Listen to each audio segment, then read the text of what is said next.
Abramos nuestras Biblias en el capítulo 5 del libro de Mateo, comenzando en esta ocasión en el verso 27. Mateo capítulo 5, comenzando en el verso 27, leemos.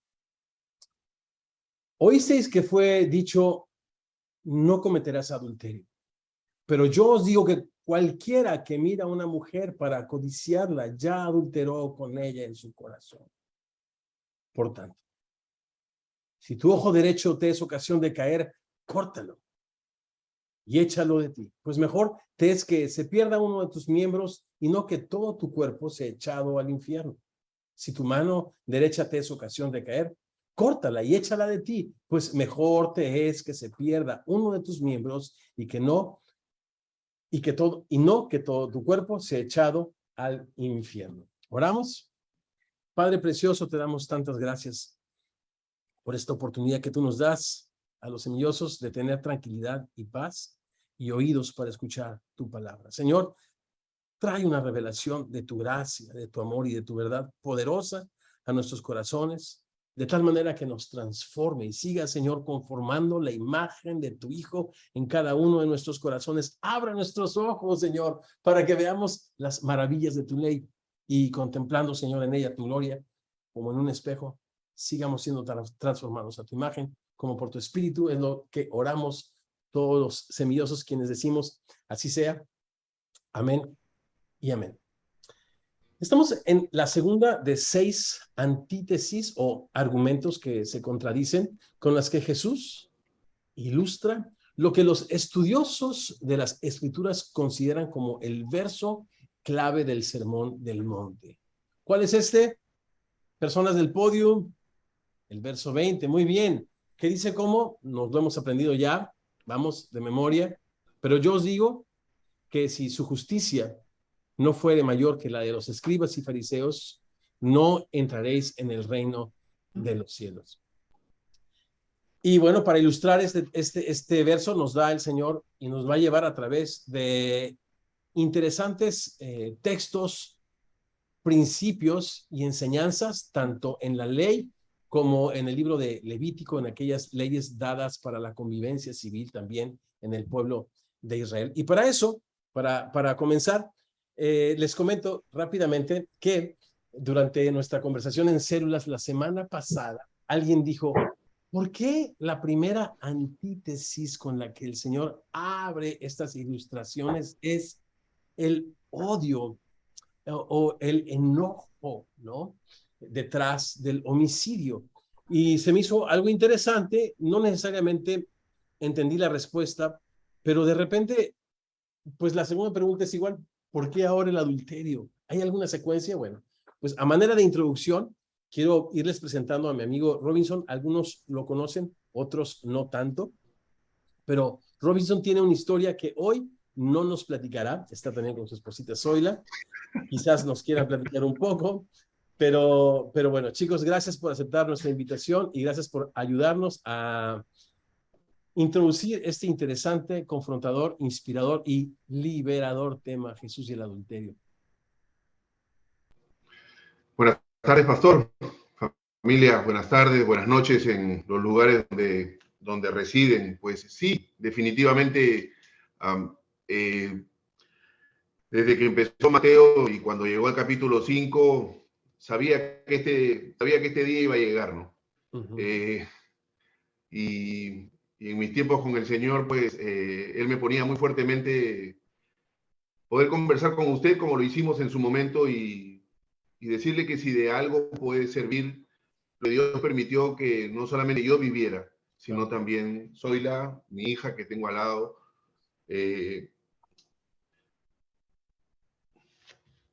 pues lo pusiéramos a disposición de Dios.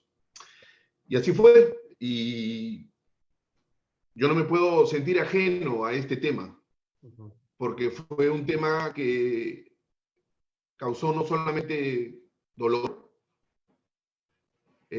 sino como se lo comenté, pastor, en la semana anterior cuando usted habló de cómo los fariseos con tanta facilidad decían, yo no he matado a nadie, por lo tanto, al menos ese mandamiento lo cumplo. Pero cuando usted compartió la palabra y luego en estos días y reflexionando y meditando en el Señor, pues el Señor me mostró de que también uno puede matar el amor.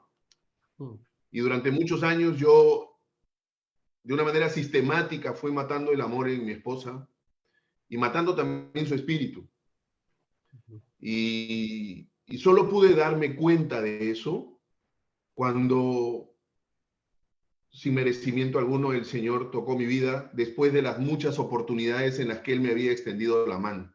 Por eso también ese versículo 3 de este capítulo 5 para mí es tan impactante, ¿no? Porque realmente cuando reconocí mi pobreza espiritual, lloré desconsoladamente cuando vi todo lo que había ocasionado, no solamente en mi vida, pastor, sino en la vida de seres que tanto me amaban, y gracias a Dios hoy puedo decir que me aman con el amor que viene de Dios, y por eso ella, Zoilita, que esté a mi lado. Ella me decía, Robinson, ¿vas a hablar tú? Le digo, no, hoy somos esto, por la gracia de Dios.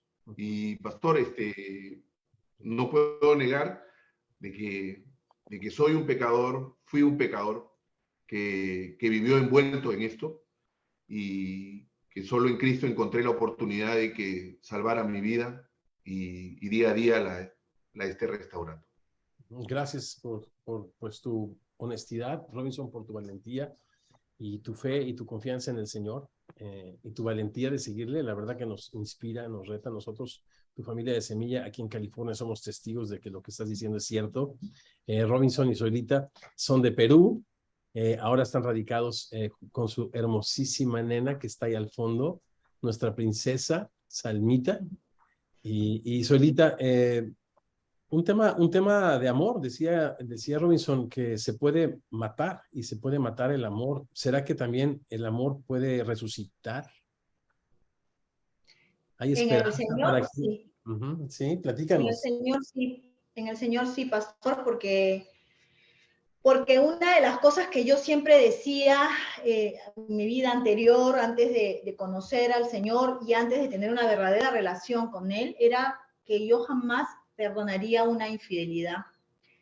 Y bueno, eso en ese momento fue lo que me llevó a que diera los pasos que di, como ya muchos lo saben, de divorciarme y todo de mi esposo, y no querer saber nada de él, pero realmente luego que el Señor, yo entiendo hoy que el Señor permitió esa situación para que yo tuviese una relación con Él realmente a la manera que Dios quería que la tenga con Él, priorizando su voluntad y no la mía, como yo lo hacía desde que me entregué inicialmente al Señor, ¿no? Entonces, fue en ese momento en el que dejé de acudir a las personas y empecé a acudir directamente a Dios, y realmente me rendí a Él. Y Él me sostuvo, eso de que Él es el padre de las viudas y de los huérfanos, se cumple. Yo lo he vivido porque yo era viuda, espiritualmente hablando, y el Señor me llevó a dar pasos de fe, que fueron los que me trajeron aquí. Bueno, la historia continúa, pero lo cierto es que al final, en el Señor, pude realmente volver a enamorarme y a amar a mi esposo para el punto de volverme a casar con él, ¿no? Y creer en él. Por supuesto, porque antes que en él creo en Dios. Qué increíble. Oye, has estado casada 2 veces y las 2 veces con un Robinson, pero esos 2 Robinson son muy diferentes uno del otro. Correcto, totalmente. Amado pastor, yo tengo solo 2 comentarios rapidísimos. El primero fue cuando en su casa, en esa cena de matrimonios, el Señor me llevó a pedirle la mano, y cuando ella salió a decirme si aceptaba o no volver a casarse conmigo, obviamente mi terror, no era temor, era terror, que dijera que no, pero ella dijo algo que a mí en ese momento, les abro mi corazón, no me agradó. Fue, lo hago por obediencia a Dios. Pero en el caminar, solo puedo dar gracias a Dios. Porque el amor que hoy recibo de ella, como el amor que hoy recibe de mí, es el amor que Dios nos da el uno para el otro. Y solamente podemos darle la gloria a Dios, porque solo Él tiene el poder, la autoridad, para dejar lo que el ser humano destrozó, tan bien que pareciera que nunca se destruyó. De manera que el que está en Cristo es una nueva criatura, las cosas viejas pasaron aquí, todas son hechas nuevas. 0 kilómetros. Gloria a Dios. Bueno, pues será Robinson y Zoila quien nos dirijan en la Cena del Señor. Ellos finalmente van a estar orando por nosotros, trayendo una aplicación a esta enseñanza. Chicos, gracias. Nos vemos en unos minutos para que nos dirijan en la Cena del Señor. Bien.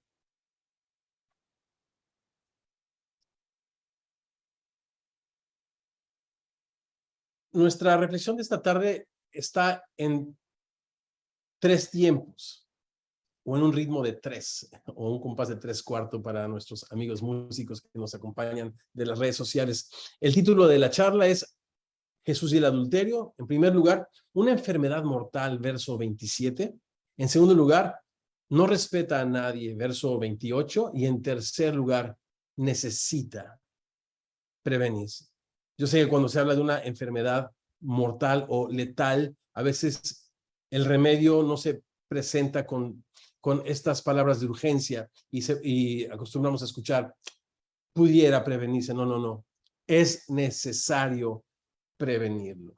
Una enfermedad mortal, verso 27, oyeron que fue dicho, no cometerán adulterio. Nuevamente, Jesús no está haciendo referencia necesariamente a la lectura de la ley, cuando efectivamente se nos dice en Éxodo 20, no cometerás adulterio, sino a la enseñanza de los rabíes, quienes estaban autorizados para la lectura pública de la ley y su interpretación. Y entonces Jesús dice, hay bastante más detrás de ese mandato que no se está considerando: el adulterio y la ley. La ley definía el adulterio como las relaciones íntimas entre un hombre y una mujer casada o desposada con otro israelita. Esta etapa del desposorio era esta etapa intermedia entre el compromiso nupcial y la consumación del matrimonio. Esta etapa del desposorio, también una mujer desposada o casada podía cometer adulterio con un hombre que no era su esposo. El castigo por tal pecado era la muerte para ambos, como lo enseña Deuteronomio, capítulos 22, versos 22 al 24. Permítanme leerlo para ustedes. Si fuera sorprendido alguno acostado con una mujer casada con marido, ambos morirán. El hombre que se acostó con la mujer y la mujer también. Así quitarás el mal de Israel. Y la mujer, si hubiese una muchacha virgen desposada con alguno y alguno la hallara en la ciudad y se acostare con ella, entonces los sacarán a ambos a la puerta de la ciudad y los apedrearán. Y morirán la joven porque no dio voz en la ciudad y el hombre porque humilló a la mujer de su prójimo. Así quitarás el mal de en medio de ti. La ley requería, pues, respeto incondicional para los derechos del prójimo varón. En este caso, de su matrimonio. Por lo tanto, quiero preguntarles, ¿están sentados? Muy bien, porque lo que van a escuchar es fuerte. El hombre culpable de sostener relaciones íntimas con la mujer de su prójimo no era culpable de adulterar contra su propia esposa. Sí, ¿me escucharon bien? No era culpable de adulterar contra su propia esposa o violar su pacto matrimonial. Violaba el pacto matrimonial del otro israelita, esposo de la mujer adúltera. Existía una doble medida, una doble moral, un doble estándar para juzgar a las personas, uno para los varones, otro para las mujeres. Se requería fidelidad incondicional, sí, claro que sí, solo de la esposa. Un ejemplo de ello era la ceremonia de las aguas amargas. ¿Alguien ha leído en su Biblia la ceremonia de las aguas amargas en el capítulo 5 del libro de Números, en la ley de Moisés? Estas aguas eran ingeridas bajo juramento de la mujer que estaba bajo sospecha de adulterio. Si era culpable, estas aguas provocarían la muerte instantánea de la mujer. Puede sonar terrible, y de hecho lo es, suena muy, muy terrible. Pero aún así, la ley protegía a la mujer inocente a través de esta ceremonia de aguas amargas, ya que las naciones alrededor de Israel, por una simple sospecha, fíjense, o por un simple acto de indecencia, el hombre podía dar muerte a la mujer sin que el hombre involucrado se le tocara ni un cabello, repito. El esposo podía dar muerte a su esposa en las culturas gentiles del tiempo de Israel, sin que al hombre que ofendió se le tocara un cabello. Pero entonces viene la ley para proteger a la mujer inocente y se da este rito de las aguas amargas. Bien, las consecuencias del adulterio siempre fueron letales, siempre fueron mortales. Verso 28, pero yo les digo que cualquiera que mira a una mujer para codiciarla, ya adulteró con ella en su corazón. Pero yo os digo, ya hemos platicado y lo seguiremos enfatizando porque así el texto lo enfatiza, que cuando leemos, pero yo os digo, es como si leyésemos en los profetas, así dice el Señor. Jesús no tiene que decir, así dice el Señor, Jesús dice, pero yo les digo. No se está poniendo en contra de la ley, sino está descubriendo su verdadero sentido. Jesús, en un despliegue de autoridad y de sabiduría, no alerta al hombre acerca de la mujer adúltera, como era la costumbre de los israelitas. Repito, Jesús alerta al hombre de sí mismo. ¡Qué increíble sabiduría! ¡Qué grandiosa autoridad! Jesús aceptó a diversas mujeres en su grupo de seguidores, pues contaba con que cada discípulo haría lo que tuviese que hacer para honrar su mente, para honrar su cuerpo, para honrar su familia, para honrar a su prójimo, pero sobre todo para honrar a aquel quien le había reclutado como soldado y le había dicho, sígueme. Por el contexto anterior, chicos y chicas, ahora sí, chicos y chicas, por el contexto anterior inmediato sabemos que Jesús da esta enseñanza a aquellos que somos propensos a enojarnos. ¿Se acuerdan?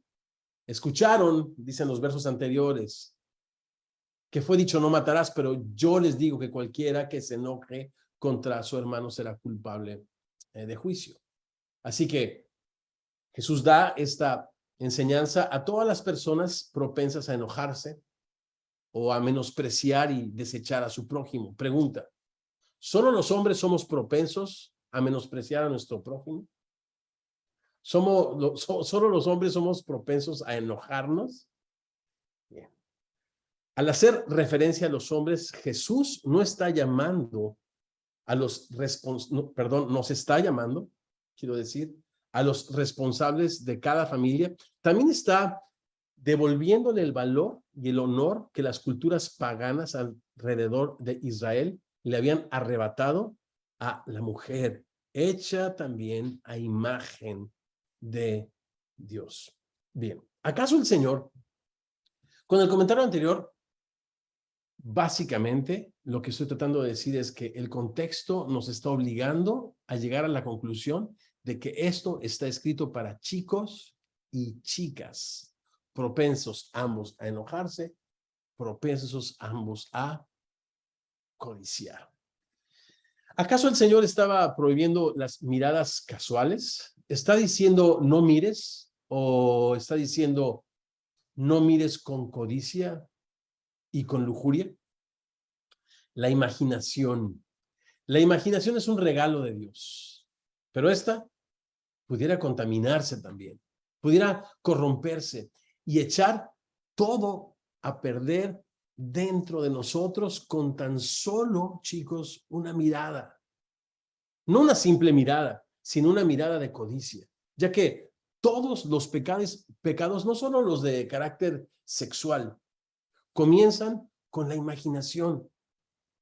Por tal razón, el alimentar bien, el cuidar bien nuestra imaginación es vital para la salud mental, espiritual, familiar, matrimonial, para la vida en comunidad. Es importantísimo. Por eso Filipenses 4:8 nos dice una vez más: por lo demás, hermanos, todo lo que es verdadero, la palabra de Dios, todo lo honesto, la palabra de Dios, todo lo justo, la palabra de Dios, todo lo puro, todo lo amable, todo lo que es de buen nombre, si hay virtud alguna, si hay algo digno de alabanza, lo tienes en la palabra de Dios, en esto pon tu mente y tu corazón. No te conformes a este siglo, deja que tus pensamientos se renueven. Renuévate por medio de la renovación de tu entendimiento para que compruebes la buena, perfecta y agradable voluntad de Dios. ¿Cómo? A través de la lectura, la meditación, el estudio, la enseñanza de la palabra de Dios. ¿Sabías que tomar responsabilidad de tu vida espiritual puede salvar tu matrimonio?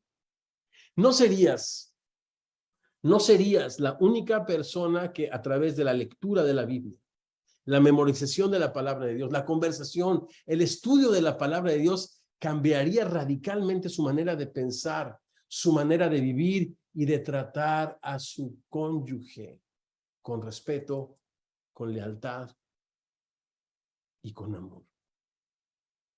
Acerca de las miradas que matan, sí, que literalmente matan.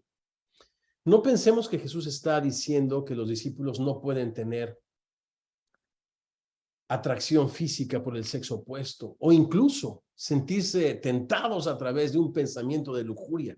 Lo que Jesús nos está prohibiendo es alimentar nuestra imaginación con las miradas de codicia. Es como el enojo, podemos experimentarlo, claro, sufrirlo, pero nunca alimentar nuestra imaginación con deseos de venganza, que en nada difieren al corazón de un hombre homicida.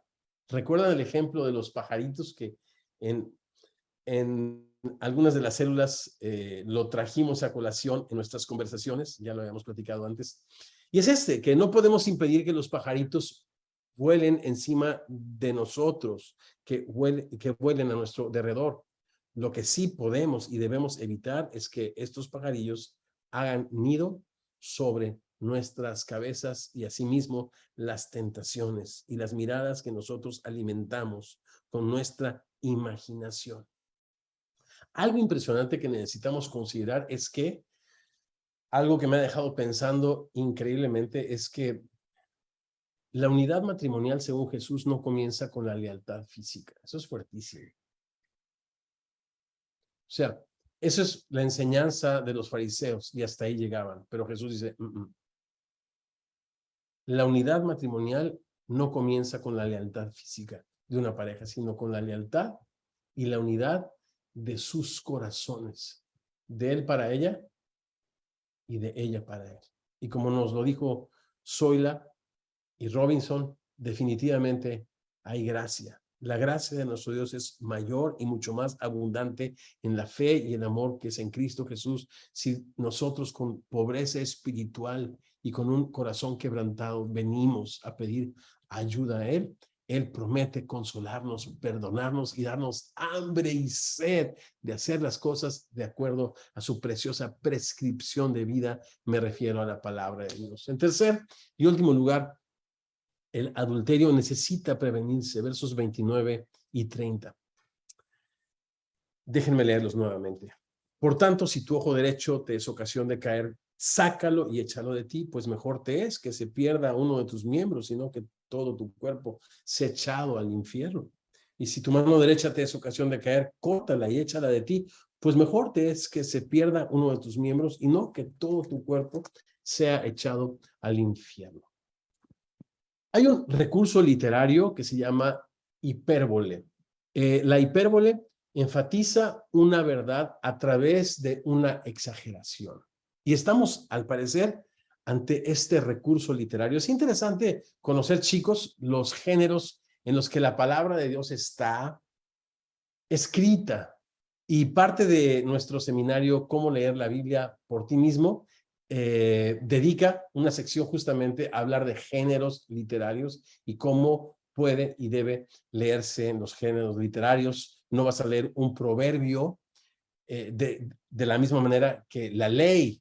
La ley no hay vuelta de hoja, pero el proverbio es una reflexión en base a una observación, etcétera, etcétera. Lo mismo un poema con imaginación. Ahora acá, esta hipérbole es una verdad que es enfatizada a través de una exageración. Algunas hipérboles famosas para irnos relajando con el género literario. ¿Listos? Una hipérbole que las mamás han hecho famosa.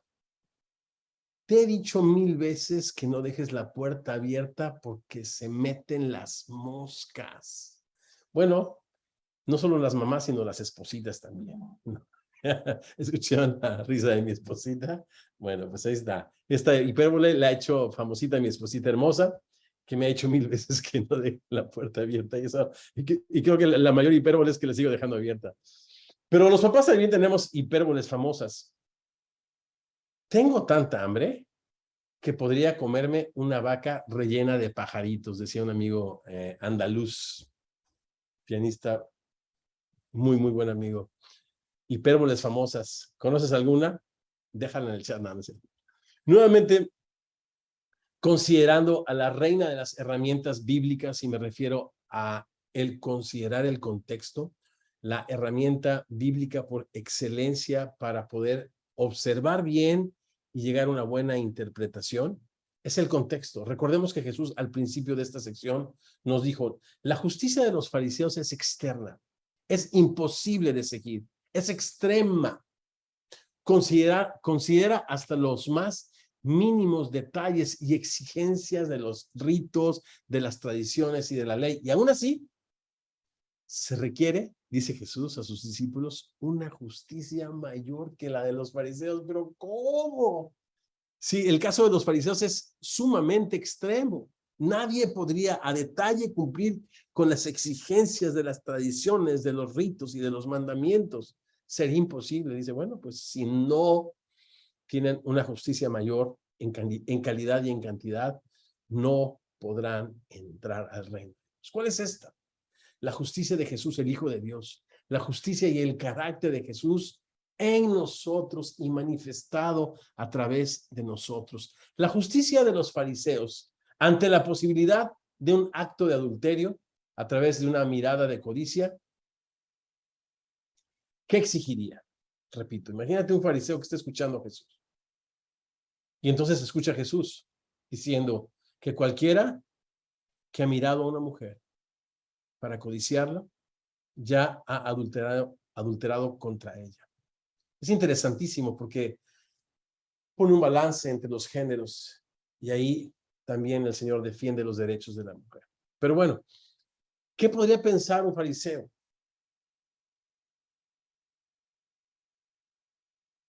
No, pues hay que mutilar la mano, hay que mutilar el ojo, o mejor dicho, cortar el ojo y cortar la mano para tanto evitar que el ojo active la imaginación para abrazar la justicia, perdón, la codicia, y que ésta me lleve en acción a cometer el adulterio. Si los fariseos, repito, estuviesen escuchando a Jesús, pensarían, hey, pues hay que sacar de nosotros los ojos, hay que quitar de nosotros las manos o cualquier otro miembro que te sea ocasión de caer. Bien. ¿Qué piensas que la justicia del Hijo de Dios puede exigir de nosotros ante esta situación? O sea, lo que está haciendo el Señor con esta hipérbole es llevando a la exageración un recurso de disciplina que los fariseos considerarían, pero que Jesús, o mejor dicho, ante la justicia de Jesús, aún la mutilación se queda corta. ¿Cuál piensas que sería la justicia que el Hijo de Dios exige de nosotros ante esta situación. Bien.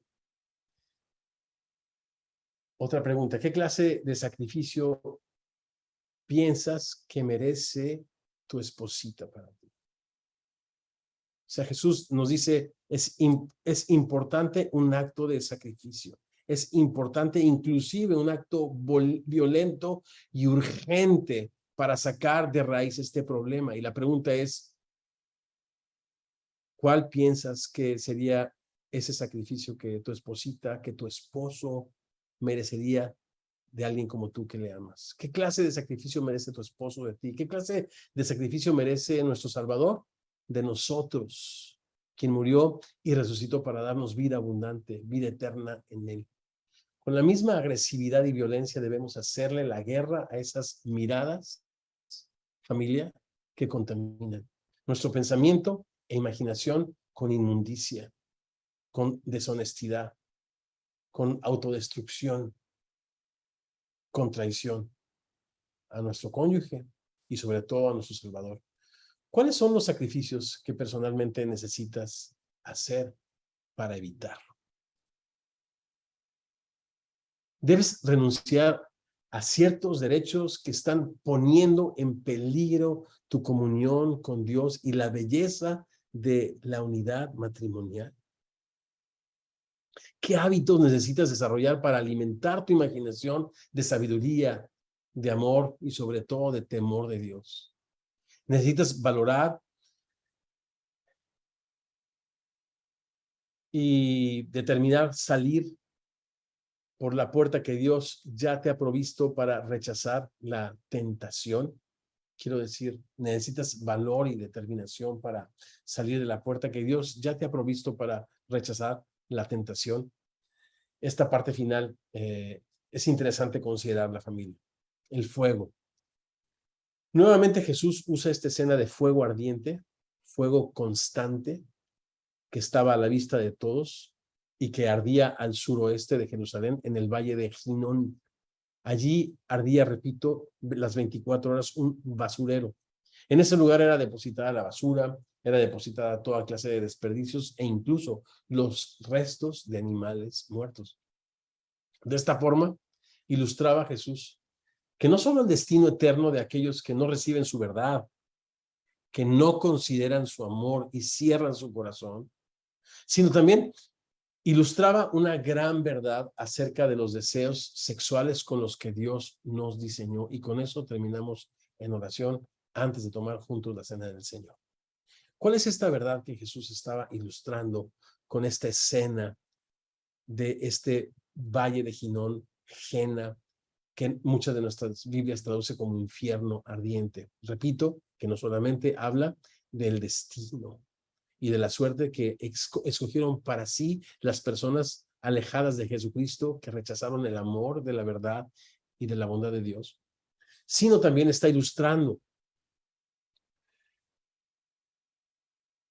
lo siguiente, que de la misma forma en la que el fuego necesita mantenerse controlado en un solo lugar, porque es altamente peligroso, también la sexualidad humana, para que sea hermosa, tal y como Dios la ha diseñado, necesitamos restringirla y expresarla dentro de un solo lugar llamado matrimonio. Repito, con esta escena también nos dice el Señor, de la misma forma que el fuego necesita mantenerse controlado en un solo lugar por su alta peligrosidad, de la misma manera la sexualidad humana, para que sea hermosa tal y como Dios la diseñó, necesita restringirse y expresarse dentro de la belleza y de la pureza de un matrimonio, donde no hay dos sino tres.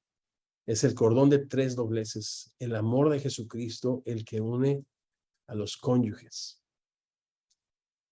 Te damos tantas gracias, Señor, por esta porción bíblica que nos muestra nuevamente, Señor, que necesitamos una justicia mayor, que echar fuera de nosotros un ojo, cortar una mano de nosotros no arreglaría absolutamente nada, Señor.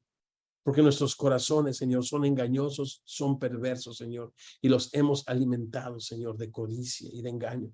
Pero, Señor, con tus palabras de misericordia y amor, Señor, nos vuelves otra vez a alertar de este fuego ardiente que puede, Señor, acabar con todo, con matrimonios, con familias, con sueños, si nosotros, Señor, alimentamos, Señor, con nuestros ojos, la imaginación y los deseos sexuales fuera de tu propósito, Señor, fuera de tu diseño.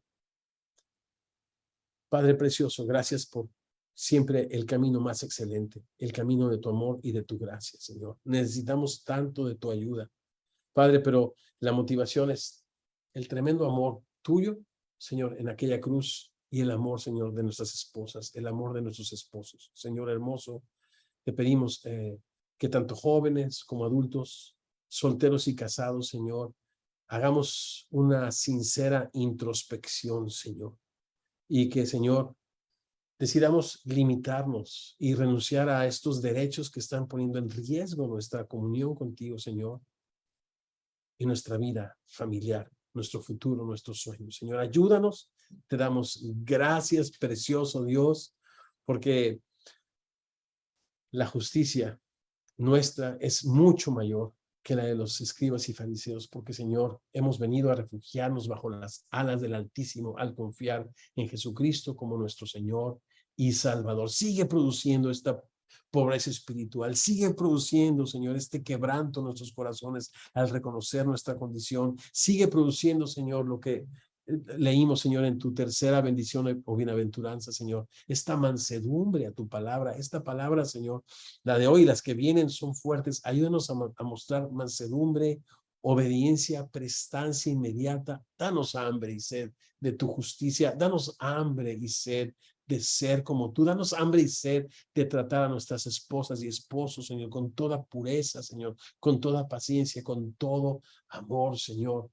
Llénanos el corazón de misericordia para tratar, Señor, a nuestros cónyuges, Señor, con la misma misericordia y paciencia que tú nos has tratado, Señor. Síguenos limpiando el corazón con tu palabra, llenándonos con tu espíritu, Señor, a fin de que, Señor, sigamos pacificando, sigamos conservando la preciosa unidad con la que nos has unido en matrimonio, Señor, y que nos hagas instrumentos, Dios, de tu verdad.